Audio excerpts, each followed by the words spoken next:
Straight from the chest. I tried even saying that from my chest. Thank you for tuning in, guys. I'm your host, Justin Groff. This is another episode. This is, again, personal development podcast straight from the chest. I have to say that because, well, I don't have to say it. I choose to say it because that is what is the origin of this podcast. Things that I say, you may not like, you may not want to hear, but I feel you need to hear them. And so everything that I say is from my chest, it's from my heart, but it's also off of my chest. And with that, guys, today's a beautiful day. It's a beautiful day. And why is it a beautiful day? It's not because things like the weather is beautiful. I mean, yeah, that's beautiful. It's great. But everything that happened today isn't necessarily to my liking, but it's a part of my journey. It's a part of my process. It's a part of my evolution. And for that, I have to love it because I'm more in love with my evolution and me becoming my best self that I have yet to experience. And so in that notion, I have to love everything in the day. I don't have to like it.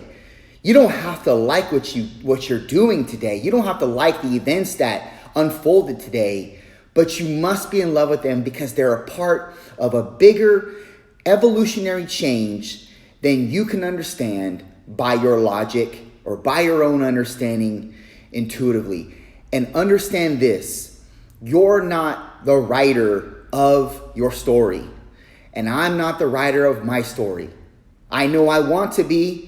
I want to be the pilot. I want to be the driver. I want to be the producer. I want to be the director. I want to be the writer. I want to be everything. Everything that takes authority, I want to be to myself and oftentimes in other people's life that I feel like I'm be able to add value. Now, I don't mean that from a controlling sense, even though it sounds really controlling, but I just am a fixer by nature, and I want to fix people, and I want the best for people that I want the best for everybody, but especially for people that I'm close to, especially for people that I love.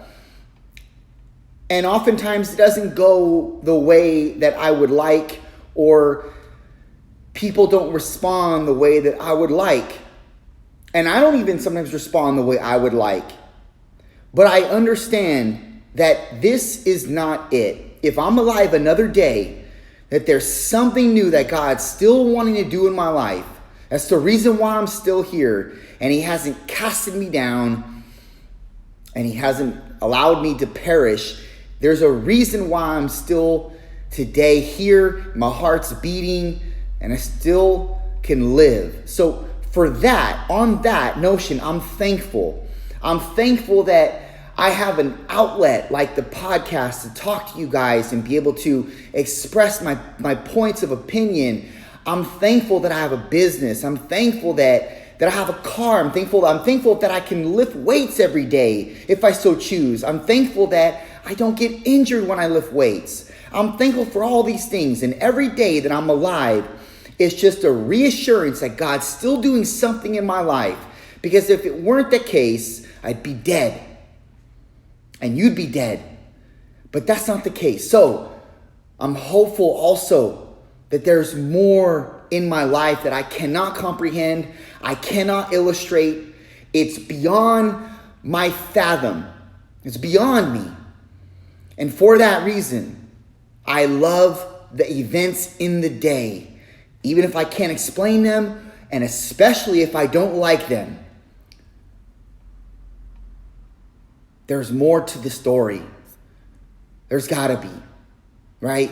There's gotta be more to you. There's gotta be more to me. There's gotta be more of a reason why we wake up and why we do the things that we do every day. And I feel that, and most of you understand this, as you live and as you go through these events that might play out in your life that are not of the positive, right? They might be the negative nature. We understand that We can't control the situation. We can't just be there, fix something with our hands, and it be done with. We have to wait. We have to possibly wait on other people. We have to wait on certain answers that are not of our control, right? We have to wait. And in that wait comes worry sometimes. Worry of, is this not going to be turning out in my benefit? Is this going to be setting me back further than when I was? You're under attack. I'm under attack. We're under attack every single day. But we're not under attack by way of God. We're under attack by way of the enemy. And this is how he infiltrates himself into us and breathes lies into our being. He does it by stirring up a ruckus within our family, stirring up a ruckus within our health, stirring up a ruckus between me or you and your friends or your family or your counterpart. He does this by stirring up relationships and causing strife and conflict in your relationships. Because he knows that if he can affect someone that you love, you can automatically turn away quickly. Not automatically, I shouldn't say quickly or automatically. You can quickly turn away from the one that's created you, from the one that spoke promises into you. Because it's more of that breeds more light, it seems like, on the darkness. Does that make sense? Or it breeds more of a light around the darkness, because that's what we fixate on, because we hate the darkness. We hate the negative, and we hate the unknown, and we hate the fearful. We hate what we don't comprehend. We hate what we don't understand. We hate what we don't know of. And so because of that, there surrounds more of a consensus around the dark, when really the light is where our focus should be. We can't solve every problem by our own human intervention. We cannot fix something or not everything with our own two hands. We have to leave the unknown. We have to leave the big things to God. We have to leave them to God. We have to allow him to be our vindicator. We have to allow him to work within the situation. We can't worry for what we can't understand. We can't worry for what we can't fix or mend. We have to just leave it with God. And I know that sounds like, well, Justin, you're not taking any action. You have to be proactive. There are some things that you just can't mend. There are some things that are already written down before you were even alive that have to take their event, that have to come into this fruition. Even though it seems like that's not, like the word fruition seems like it's positive. Sometimes it's not all positive. Sometimes the fruition, something to come to fruition, has to die or has to breed a injury or there has to be some negative on the situation for other things to manifest. And as much as you don't want to let go, and as much as you want to fix the problem, you can't. And you have to just allow God to do his job and allow his role to be taken place. That is, you being passive and you listening, that's the most active thing you can do sometimes. And if you've ever gone through a struggle or a battle with a loved one or with a friend or a family member, again, you understand that the things that you can't fix, you just staying quiet and being passive is the hardest thing to do. But the worry comes from the enemy. The worry comes from the devil. The worry comes from a negative source. And he's okay to do that. His sole job is to break you, is to break me. But when we look unto others and help others, and we look unto God to do the work that he's promised he's going to do, as it says, it's done as it's done to his according to his will. We can lay rest assured that this is something that is too big for us, and we can't fight it. We can't. We have to allow God to run the race and fight the battle for us. But the attack takes place every day. The attack is there whether you like it or not.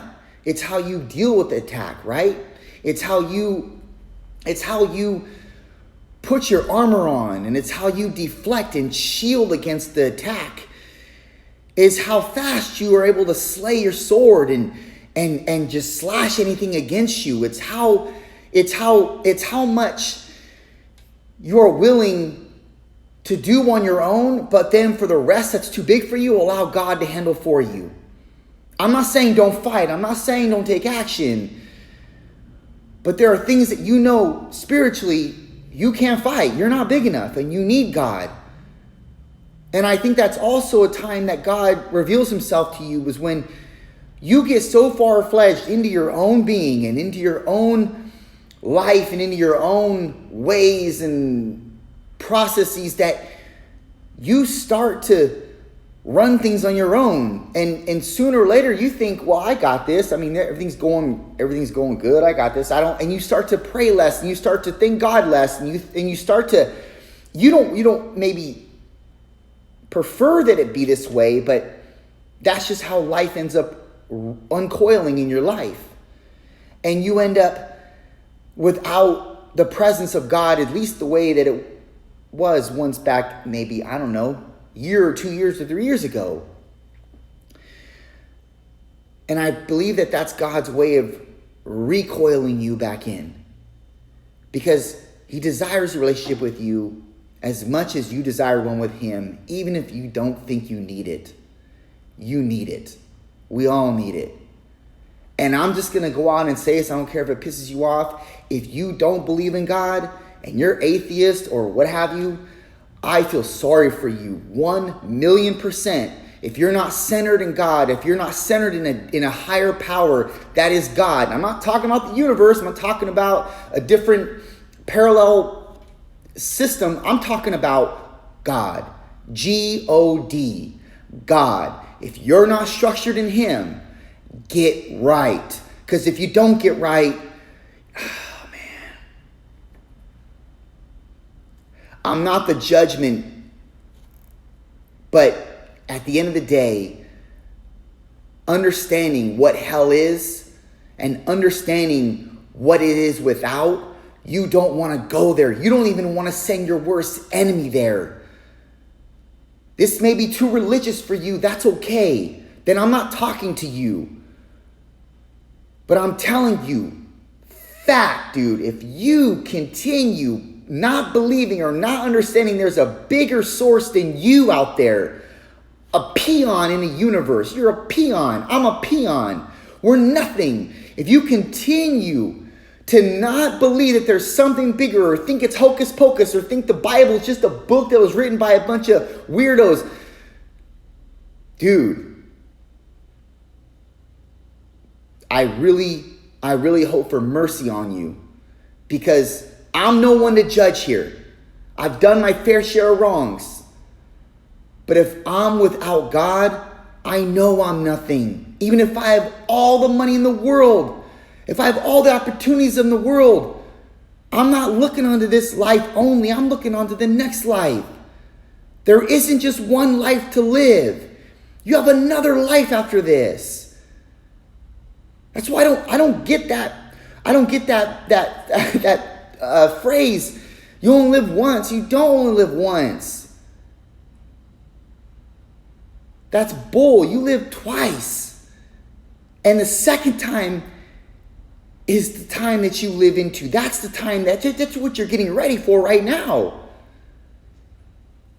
Don't take my word for it. Honestly, that's your journey with him. But all you can do is continue to be your best daily. That means being thankful for what you have now, being your best in every situation, not liking every situation, but loving it. Because you know it's a part of your ultimate being. Because it's a part of your ultimate growth, your ultimate progression, your ultimate evolution. That's something that has to maintain in your life. That's the only way we'll get through it. You got to know that there's more to this situation. You got to know that there's more to this equation. You got to know that you were in this situation for a reason. That there's a reason for it. But it's not your job to control it. It's not your job to slay it. It's God's job. And He knows what He's doing. You're under attack right now. The best thing you can do is run to your Father. If you don't have that outlet, who are you going to run to? Who will you run to? The only person, the only entity that can comfort you while the world is in turmoil and while you may be at risk or you are fearful of some situation, the only one that can comfort you is a spiritual comfort that you cannot attain from man. And that's what your body, your spirit yearns for that.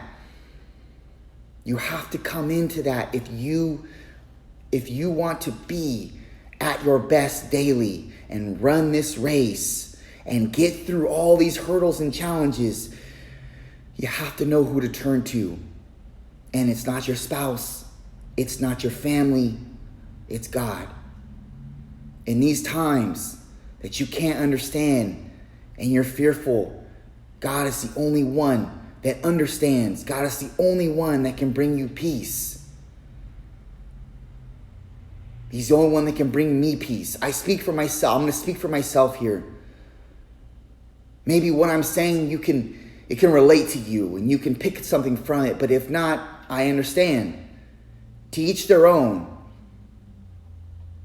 Sometimes I get passionate about what I say and I start to go on a trajectory that is not caring about anybody else's feelings. And as much as I believe wholeheartedly in God and in everything that He is doing in my life, even though it's not positive, all of it, I know that it's all going to work out for the good. And I know there's a reason behind it. Everything, there's a reason behind it. Everything. You may not make sense of it. I won't even make sense of it. But it doesn't mean that we stop. It doesn't mean that we stop giving thanks. It doesn't mean that we just slow the locomotive down. It doesn't mean that we just put on the brakes because we don't understand it. We got to keep going, and we got to give the things that we don't understand to Him. We got to give the things that are way too big for us to Him. And you know what those are. Only you know what those are. Only you and God know. But give those things. Stop worrying, because you can't do it any justice worrying. You can't make your situation right if you keep worrying. You got to know that your tale has already been written. Your book has already been published. You're just living out your days in the integral, authentic manner under God. Keep doing that. There's no other way. This should be non-negotiable.